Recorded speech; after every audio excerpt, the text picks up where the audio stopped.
So I think I might have found here, at least for Europe, the best bang for your buck gaming PC with quite a decent CPU in it. So this is the Navision Core i9-8950HK mini PC with NVIDIA GTX 1650. This one here I got from Banggood.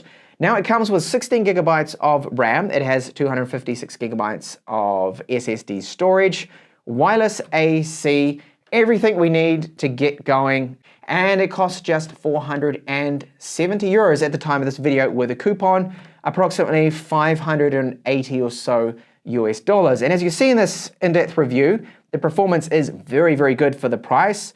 We can play games 1080p resolution with very decent frame rates depending on what setting we use, and even demanding new popular titles like Cyberpunk can run on this one and don't actually look too bad. Inside the box with this mini PC, we get a 150 watt power supply. This one is a Huntkey brand, and I have seen this brand before. So it has the standard connector, which I call the Mickey Mouse plug, as you can see why. It looks like a Mickey Mouse, and very easy to source a replacement for that one. And the connecting pin right here, DC in, this jack is very common as well. I've seen it with a lot of laptops. It's positive in the middle, 19 volts. And we do have a SATA 3 cable they include, and a power cable, so both power and data. There is a user manual, HDMI cable, and we also get a bracket here for 2.5-inch drive and some screws for mounting it. And my power cable included is the EU plug here. And as I said before, it's easy to source a replacement if you happen to get the wrong one or you needed a UK or US, but you can get it from the website, the US plug. So sadly, up the front here, there are no ports. I would have loved to have seen at least 2 USB 2s. I think would have been great on this to connect up, say, a wireless keyboard and mouse. The power button, it does have an LED within it, and there are some LEDs just here too. Red LEDs on the top of this particular mini PC to make it stand out, to make it look like, yes, it is a gaming focused mini PC. So this part here, this is made out of metal. This is plastic with an imitation carbon fiber type look. This is just a sticker here, so if you don't like the Navision logo, you can simply just peel this off. So that's not too much of an issue there. So on the left-hand side, we have an intake vent. So that's where a lot of the cool, fresh air is going to come in right there. And it's got a bit of a red accent in the inside. And here on the right side is the main exit vent. In fact, the only exit vent. So all the hot air is going to be blown out the side. So very important that you never block this. Otherwise, it will run into thermal throttling and just get simply too hot. And on the back is where all of our ports are. So we have gigabit LAN, 3.5mm audio out with mic support, 4 USB 3s, 2 USB 2s, HDMI 2.0A, and DisplayPort 1.4A as well, and a USB 3.1 port right here. Now, it looks like that is a Thunderbolt logo, but there is no Thunderbolt 3 support with this particular mini PC. I did test that out, and DC in, of course, to power it. Then on the bottom, 4 rubber feet and an intake vent, and there are 4 screws there to get access to the internals, which you don't actually have to do, but I will show you the internals and possible upgrades of this mini PC. So looking at the internals, we can upgrade a few components. We can install more RAM, we can change the SATA 3 SSD. Sadly, it's only a SATA 3 model they included, unknown brand, 256 gigabytes. You can install something like, say, a Samsung 970 EVO Plus, and that will give us then NVMe speeds. It does support at this particular slot. We have the SATA 3, and then the power connector there for that, for the 2.5-inch drive. If you're going to be installing that, the bracket just goes on here. I won't actually show you that because very straightforward. So the RAM here is Micron. That's a proper brand, Micron RAM. Their chips are used in a lot of things and a lot of different brands as well. So I can just remove that and show you that it's just a single 16 gigabyte stick. So only single channel the RAM, the base configuration here, which is not brilliant. I'd really preferred them to have gone with 2 sticks of 8 gigabytes, but later on in the review, I will actually install 2 sticks of 16 gigabytes just to give us the dual channel RAM for the maximum performance figures so you can see what this particular mini PC is actually capable of. Heatsink over the chipset, and right here with the 2 coolers, so those are basically laptop coolers, and they're transferring all that heat out of the back. Fan noise and thermals will be covered in this particular in-depth review, and a little bit hard to see, but there are some copper transfer pipes in here. There's about 4 of them to help just get rid of all of the heat that this Core i9 and the GTX 1650 is going to produce. So this can be removed, and I will quickly do that to show you that we can replace the rather poor wireless card it comes with. So a bit of a letdown on the components they have used. Of course, for this price, I was expecting that they wouldn't have gone with absolute top tier stuff here. So you can see the wireless card here. You could replace this with a Wi-Fi 6 card like Intel's AX200, for example. So here is our BIOS. This one has all the advanced tabs completely unlocked to us. So we are able to go in and make various different configuration changes. But I recommend don't mess around with any of this unless you really know what you're doing. You can reset the BIOS, so you can remove the battery that's in there and completely reset these settings back to default. Now, this is an unlocked CPU. It is an HK CPU, so we can adjust and do things, but sadly at the BIOS level, we are unable to overclock the CPU cores. So those 6 cores, we can't go and set our own ratio in there for them, but we are able to undervolt through the BIOS at the BIOS level if you wanted to do so. But I'm going to be doing it all. This is going to be through Intel's Extreme Tuning utility. So XTU interface, I have enabled this, and the overclocking feature as well, I have enabled, but in this in-depth review, I will cover the undervolting and overclocking of this. So let's jump into Windows now. Now, I didn't have to do any setup of Windows. It just went straight into the desktop. This is something I do not like, so I do recommend doing a factory reset. The other thing is too that when I went over into System, and I will show you that now, that check out that it is running Windows 10 Pro. But when you click to take a look at this in detail, activation, Windows is not activated. So they have not even used a key. You need to supply a key to activate it. And then there's an additional $5 to $10 to get a Windows 10 Pro key. There are various websites that do sell these, and I've never run into any issues with using those keys. But that's another thing we do have to factor in here. So the internal storage, this is not exactly fast for SATA 3. It could be a little bit better. But remember, if you do want to upgrade into the future, that is, you can use an NVMe drive. So you install an NVMe, you can get much better speeds. Remove this, well, bottleneck here. And they've partitioned it very odd as well. So they've put 77 gigabytes for Windows, and then 160 for just data free there. So I would completely scrap this and do a complete new install of Windows 10 because I'm not happy having it all set up to begin with and just go straight into an account. And our wireless card, so this one is a Realtek they have installed. It is the 8821CE. It's not too bad, it's okay. It is wireless AC at least. And I'm getting just over 400 megabits per second transfers. If you want much faster, and I'm talking over gigabit LAN speeds, then get and install the Intel AX200. That's Wi-Fi 6 card, and that can get really good speeds, 5 times faster than this one. The gigabit LAN is Realtek there as well, and you can see our CPU. So this is the Core i9, even though it's 6 cores, it's still a Core i9 back then. 8th gen, the 8950 HK. And listed with the base clock there of 2.9 gigahertz. And later on, I'll show you how to boost up all 6 of the cores. So why is it showing 12 times? That's because it is hyper-threaded as well, the CPU. And here's our GPU here. So this has the GTX 1650. I'll show you gaming performance later on, and also how to overclock it. I've got this open just to point out that the memory on this one is Samsung, which is good. The Samsung normally does allow us to overclock the memory just a little bit higher, just gaining a few additional frames per second, but more on that later on in this video. Okay, so to quickly point out that this does have switchable graphics. Now, why does it have this? Well, because it's laptop hardware, and by default, it's on auto. So automatically, it will swap over between the integrated graphics, the Intel UHD 630, or that GTX, the 1650. So I want the GTX 1650, of course, so I'm going to force it onto that.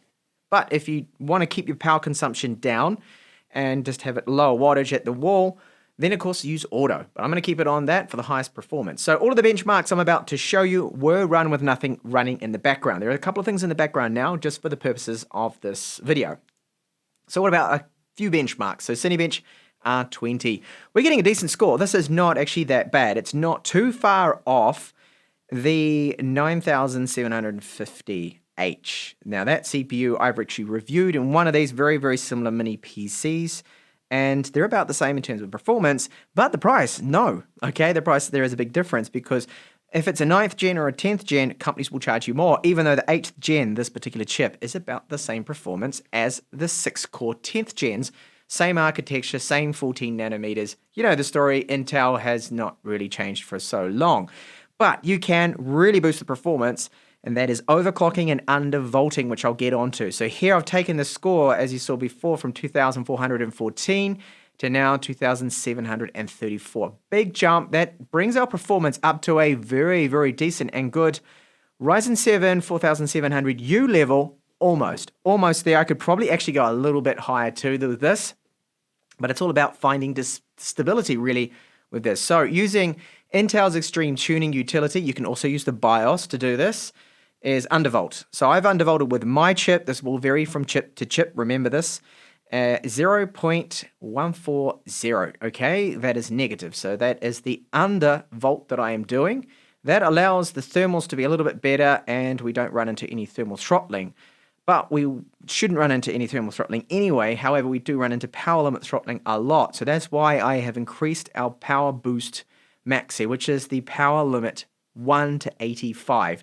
This will push the thermals, as I will show you right now under a stress test, to around about 89 degrees, and it does get quite hot. So the fan RPM does take a while to ramp up, but you will see all 6 cores active, holding 4.5 gigahertz. That's because I have applied a slight little overclock. This is the only overclock I'm doing, is all 6 cores active. Is now the multiplier here set to 45. The default is 43. So we're gaining that performance, but most of the performance gain, you can see it peaked to 90 degrees then, Celsius, 91. So it is getting a little bit hot until that fan kicks in. It's a little slow to react. You will see that performance-wise, pulling now about 73 here, but at the wall meter is actually 111 watts maximum. Normally what I'm seeing under full load just on all the cores. Gaming, I'm hitting that 150 power limit with the power supply, really. That's all it can supply. So their performance, very, very good. There's a lot of things you can do in here to tweak the performance, and it's just down to patience to find the balance between stability and overclock for this. But excellent, excellent performance there. So back onto the benchmarks here. We can get here the stock core of Geekbench 5. I mean, that's okay, but should definitely be a lot better because of the 45 watt power limit cap here that we have. Until I remove that, look at the difference in the scores now. So we've gone from a multi-core score of 5,459 right up to over 7,000, which is impressive considering this sells for about 470 or so euros, 580 or so US dollars, which is decent price for the spec. And what about the graphics score here? So benchmarking with 3D Mark Time Spy. You can also download and get these benchmarks yourself to test out your own hardware. We're looking at a graphics score here of 3,544 and just under 4,000 with the overclock. We can now bring this up, the graphics score, to 3,818, and look at the jump now on the CPU score. Very, very good. That's an impressive overclock there, and great that we can do this with the unlocked chip, of course. So, GPU overclock. I did apply that, of course, to get that result. So again, this is going to vary from unit to unit. We are looking at 110 core clock stable for me, and the memory clock with Samsung RAM, 650 megahertz more as well on a memory. And that gives not much of an improvement, about 5 to 6% or so frames per second. But hey, it's free and I do it, and it's stable, my unit, so it's not really an issue there. So what about other performance of this particular machine here? It is very, very good at editing videos. This is Adobe Premiere Pro, so 4K timeline here. Although I do have it set to a quarter, I can even set this to full. With that dedicated GPU, even though it's quite a weak GPU, the GTX 1650, it handles the timeline here perfectly fine. So great, very good. And I'm really seeing absolutely no lag, even on full here. Maybe a bit of a delay there, so you could stick the rendering here to just half, okay? But really good. So what about export times 2 with this? So I'm going to export now my typical test that I do. So this is going to be 1 minute of footage. And this is not the latest version too, by the way. I'll set this here to YouTube 4K preset. And I want about 1 minute of footage in total. So I just drag this till I have approximately 1 minute, and I shall time this. So there we go, 1 minute. And here we go, hit export, and I've delayed that by a second or two. Our timer is on. And you can see this is very, very quick, how this is just absolutely ripping through this export. Very good speeds here. And I can hear the fan has come on now. Slightly higher RPMs. So I am running the dual channel RAM, remember. So the RAM configured in dual channel is slightly faster and slightly better results with the benchmarks and everything. But as I explained, this is to show the maximum performance you can get out of this. That is very quick indeed to get through this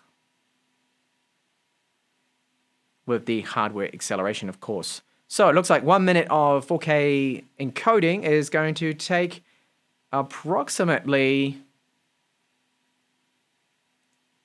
52 seconds or so because of my delay there in hitting start on the timer. Now this is pretty straightforward, but the performance, video playback, absolutely flawless. Anything you throw at it, most demanding video files. The CUDA cores on that GPU are just going to handle this with ease, as you can see. No problems with 140 megabits per second, 4K. And what about another file here, which is even more demanding? This is 60 frames per second, 4K, Sony UHD HDR demo. And again, just flawless for video playback. Really powerful, this mini PC. So we're past all the boring stuff, the benchmarks, and onto gaming performance, which is really what this mini PC is about. So this is Cyberpunk 2077. I'm sure you're aware of this game. It's getting way too much hype if you ask me. So the settings I'm going to run with here, the quick preset on low. Okay, I don't think medium's a good option. The video, of course, is set to 1080p. Maximum frames per second. I haven't bothered about that. VSync, of course, is off. So low settings. Let's see how it runs in 1080p. And we can see it's actually pretty good, getting around 50, mid-50s frames per second here on foot. So this is better performance and with more traffic and even more NPCs than, say, the PlayStation 4 and PlayStation 4 Pro. Definitely. I mean, those console ports are extremely poor. You probably know a bit about that if you know anything about this game. Let's see if I can just jump into a car. We'll see the performance of that, because driving around in a car normally does take a bit of a hit here on the performance. Take control. Sorry about that. Need to do a test. So we're still looking around 50 frames per second. This is actually very good, but that's inside, okay? So cockpit view, jump out. Okay, we take a few frames per second hit with that, down to 45, 43 now with all this traffic. But again, remember, this is better than PlayStation 4 Pro performance. So it's looking pretty good. I wonder if I'm going to glitch. Often my character will jump out of the car for a split second, going through the bridges. No, it didn't do it this time, so that's good. And now around almost 55 frames per second performance. So this performance for Cyberpunk, if you're wondering if this mini PC could play it, yes, definitely. Okay, let's have a look at another game. This title here is Far Cry 5, and I've got it set on the normal preset. I'll just show you that to confirm. So under video options, I have it set here with the settings to graphics quality normal. VSync is again off. I would normally run that with it on to stop any of that really ugly looking tearing. So right here in the forest, there's still a lot going on. Very good looking graphics, around 80 frames per second. And there are a couple of those cultist weirdo guys down here. So just see if I can shoot a couple of them. And the frames per second still very, very good, as you can see. It's going to keep up with everything fine. And yeah, they're about to kill me, but that's fine. But let's now move over to the benchmark and check out the result and what kind of performance we can expect.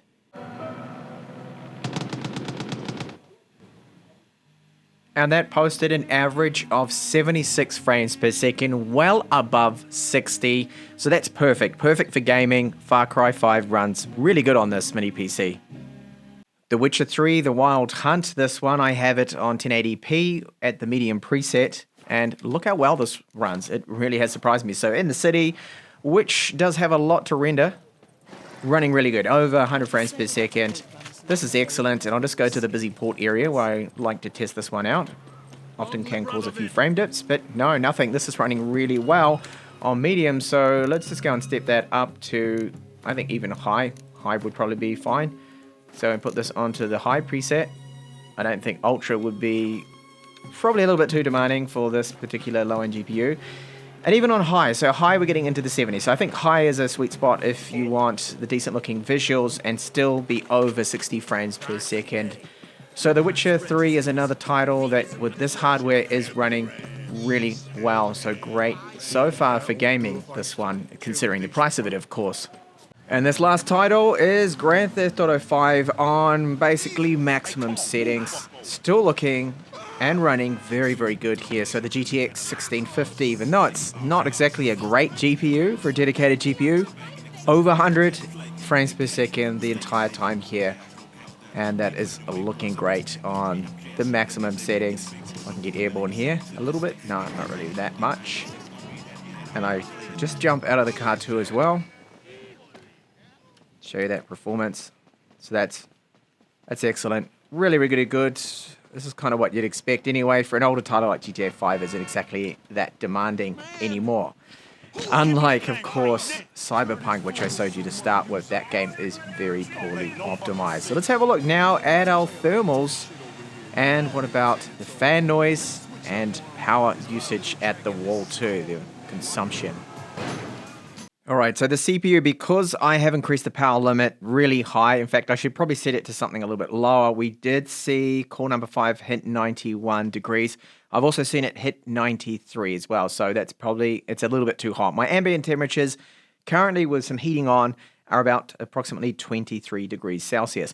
Now the power consumption at the wall idle is rather high, it's about 34 watts, but that is with the NVIDIA GPU. You disable that and you will get quite a bit less there, something around like 16 or 14 watts. And the peak usage with this, with gaming, I'm seeing about 134 to about 140. That is with my overclock, my undervolting, and even the GPU overclock there as well. Let's go down to that GPU and see what temperature it peaked at. So the GPU was getting up to, sorry, where is it? I lost myself here.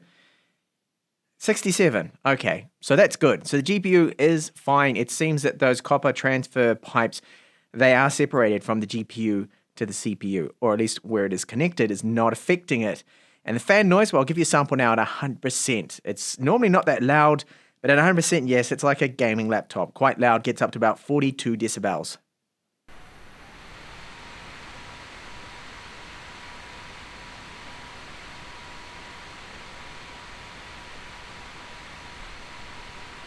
Okay, so what it is and sells as a gaming PC. I think at 1080p it certainly fits that. For a budget gaming PC with a minimum of a GTX 1650, we get ideal performance. I think it's not bad in lots of games. I mean, look at Witcher 3 on even high settings was very, very playable, GTA 5, and newer games like Far Cry 5 as well, running great. Cyberpunk, yes, it was around 45 frames per second to 50 or just over 50 frames per second on the low setting, aided by the fact that we do have quite a potent CPU in this one. Now, a lot of people will be put off by the fact that it's an 8th gen. They go, oh, 8th gen, that's so old, that's dated tech. They're on 11th gen now, right? But if you look at the architecture of, say, the 9th gen and the 10th gen from Intel, the 6 core chips is exactly the same. It's 14 nanometers. And we can overclock this one. It's unlocked, so we can undervolt. You can undervolt those ones as well, but this one we can increase a little bit, and you could actually probably overclock it even a little bit more than I did. It's very hard to find that balance, so I spent about 2 days tweaking to find the balance between power limits, undervolting, and then the clocks. And I think I went a little bit overboard with the power limit too, because it reached 91 degrees. Now the thermals, if you don't overclock it, and you undervolt a little bit, the thermals will struggle to get into 80 degrees. It will normally be under that. So the thermals will be very good. And then the fan noise is actually quite good. A lot of the time, even when overclocked, it still had a very good fan noise until I started doing something demanding. And that's when you hear the louder fans. So the build quality is decent. The components they have put in there, the SSD is not amazing. It's relatively slow, even for your SATA 3 spec. Shame it didn't come with NVMe, but future upgrades are possible. So we can add a better SSD. You could add another 16 gigabytes of RAM, because it's a single stick that it has in here, to give yourself 32. So I would have preferred to have seen 2 sticks of 8 gigabytes in this for dual channel performance. That would have been ideal. Remember, the performance figures and the gaming and everything I showed you was dual channel, just to show you the maximum performance you could get out of this particular mini PC. And Windows 10. There is no Windows 10 license with this model. Well, not my one at least, so I will have to source and buy a Windows 10 Pro license. Now, you can buy them off the internet. They are, in fact, very, very cheap now to buy a digital license, put it on here, and you're set. And I've never had any issues with other units that I've done this before. Linux people out there that always ask about Linux. Yes, this will run Linux, okay? It's going to run Linux, no problems there. Oh, and the wireless card too. The wireless card, the Realtek it's a moderate kind of mid-range card. It's nothing amazing. If you want Bluetooth 5 and wireless AX, which is Wi-Fi 6, then upgrade to the AX200 from Intel and you can solve that problem. Those cards are also very, very cheap. They're only about $15, $20 US, if that. And then it comes to the price. I think for a budget gaming PC, around about 470 euros, I cannot build or find a laptop with this kind of performance for that price here in Europe. I'm looking at least 600 euros to only have the GTX 1050 or maybe the 1050 Ti and a Core i5 4-core processor, say a 10th gen or 9th gen. So not quite as good. And if I wanted something that had the GTX 1650, a laptop at least, I'm looking at about 700 euros here or 800 euros. So I think the price is very good for the spec it has with the Core i9, the overclockable chipset. And this CPU can perform as good as the 10th and the 9th gen ones from Intel. So don't be fooled by the fact that it's only an 8th gen. Now, if you do live in the US and some other countries, you probably might be able to build something with more power for a very similar price. So do check into that first before pulling the trigger on something like this. Because you could probably get a motherboard, power supply, RAM, GTX 1660 or the 1660 Ti and say a Ryzen 5 or a Core i5, maybe in the US for a similar price tag around this, maybe 600 US dollars. So then I would go for that, of course, over something like this, but it depends if you want this tiny little form factor as well as another positive this has. You can fit this easily into a backpack and take it somewhere, connect it into a TV or a monitor. So that's my review of the HEVC, stupid name, HEVC, I think I'm pronouncing that correctly, the Core i9 8950HK model. Thanks for watching.